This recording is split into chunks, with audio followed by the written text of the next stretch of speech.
So we here at Lon'qudor have a surprisingly large Discord server compared to what a small channel we are. It's constantly active, it's filled to the brim with inside jokes, and for the longest time people have been asking me to essentially make a video ranking their custom TF2 weapons. I was reluctant to, as most of them were terrible, but after a good long while we've finally got some good ones and enough for me to essentially make a video on them. This is a sequel to the original video which did surprisingly well, so thank you very much for that. So, just to remind everyone how this works, we're going to be reviewing several of my server submitted weapon ideas, and I'm going to be ranking them on this tier list here. But if you want a more in-detailed explanation as to how this is really going to work, go watch the original video. But in fear of making the intro too long, I think we're just going to get into it right now. Please subscribe if you haven't already, and, well, let's just start.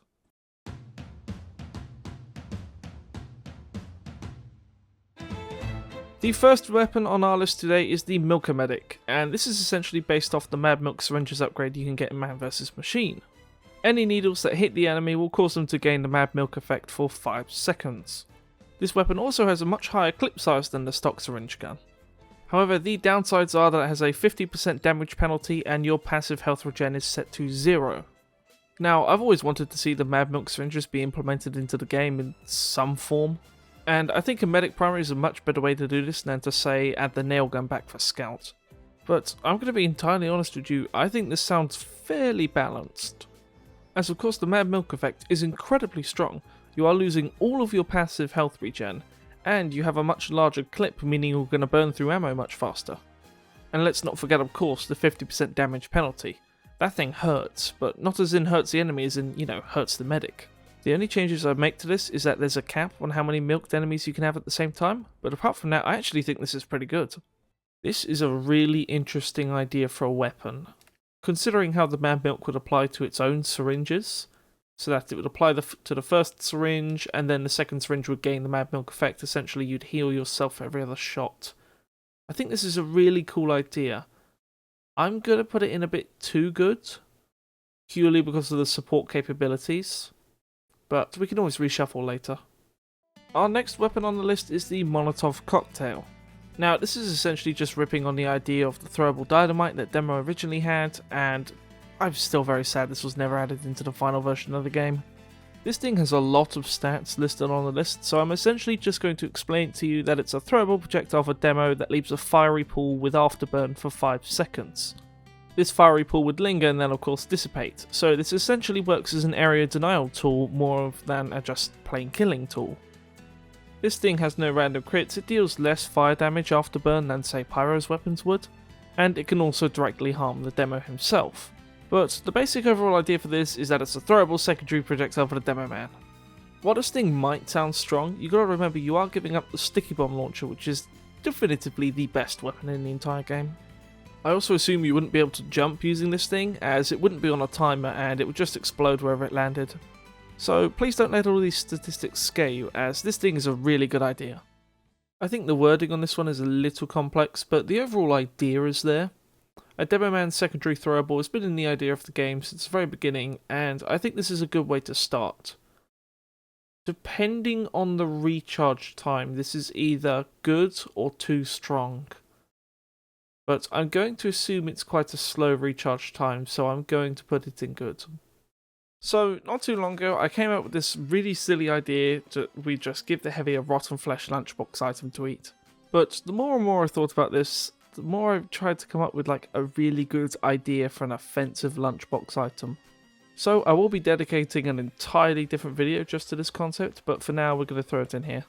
So eating this as the heavy would just straight up kill you, and if any of your teammates would pick it up, it would just straight up kill them. However, if you were to throw it to an enemy, it would poison them for several seconds.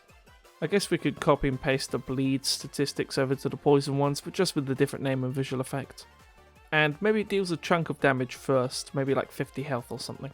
But in all honesty, I just really want to make a throwable lunchbox item that deals damage to the enemy team. I just think that would be brilliant. So this is my contribution idea, and like I said, I'll be making an entirely separate video trying to design a good throwable lunchbox item. But for now, I'm just popping this in here.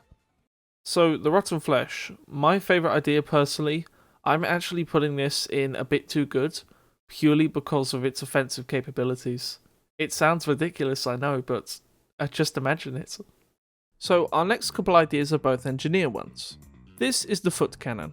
So the foot cannon is a really interesting design for a weapon. Are you alright there? No, what are you talking about? I'm talking about feet. What do you think I'm talking about? This is torture. Girlfriend-related sniggery aside, the foot cannon allows you to perform multiple double jumps in exchange for consuming 30 metal and an additional 5 metal per jump.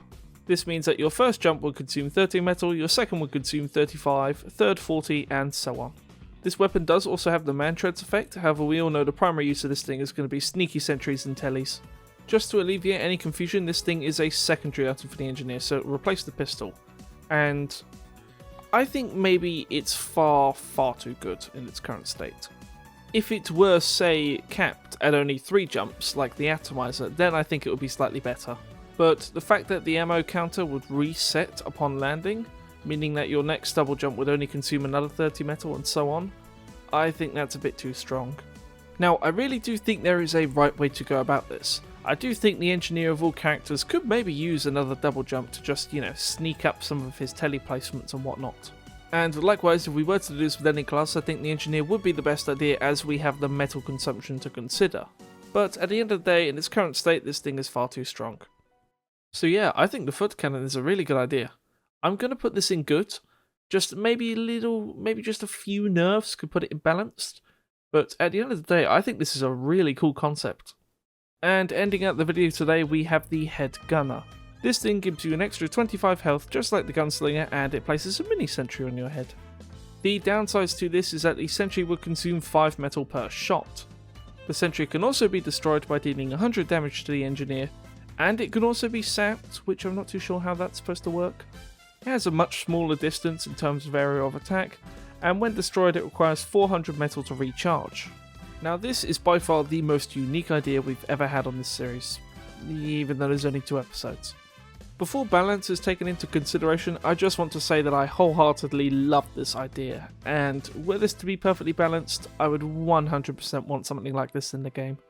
It does say this is a secondary, however if I think this were to be added into the game it should replace the primary, as being able to constantly have the chip damage with the sentry and your shotgun is maybe a bit too strong. Also this thing would pair incredibly well with the rescue ranger as, well, it's quite hard to aim with that thing. Now, if we want to talk balance, I literally have no idea where to put this thing. It's obviously incredibly strong, I'm not going to deny that. But the fact that it has a tiny field of view and consumes 5 metal per shot, to me that makes it more balanced than it sounds. Currently, as I'm recording this, I have no idea where to put this thing, so I think I'm just going to let post-production tier list maker me decide. I really like this thing. Again, I'm probably going to put it into good, as, well, it can be sapped. I have no clue how that will work.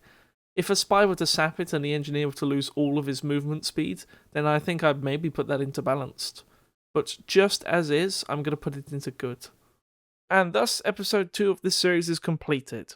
I will be 100% honest with you, I was not expecting the overwhelming love this series would later get, as I purely made the first video as an inside joke / reference to the Discord server as everyone kept asking me to make one. From that single video, however, we had over 52 people join the Discord server and start posting their weapon ideas as well. I now have a humongous folder containing over 200 weapon ideas and concepts which I will later review within this series. So currently I think it's pretty safe to say I've found my niche. Can't wait to hate it by the end of it. Thank you very much everyone, I'll see you later down the study road. Cheers for now.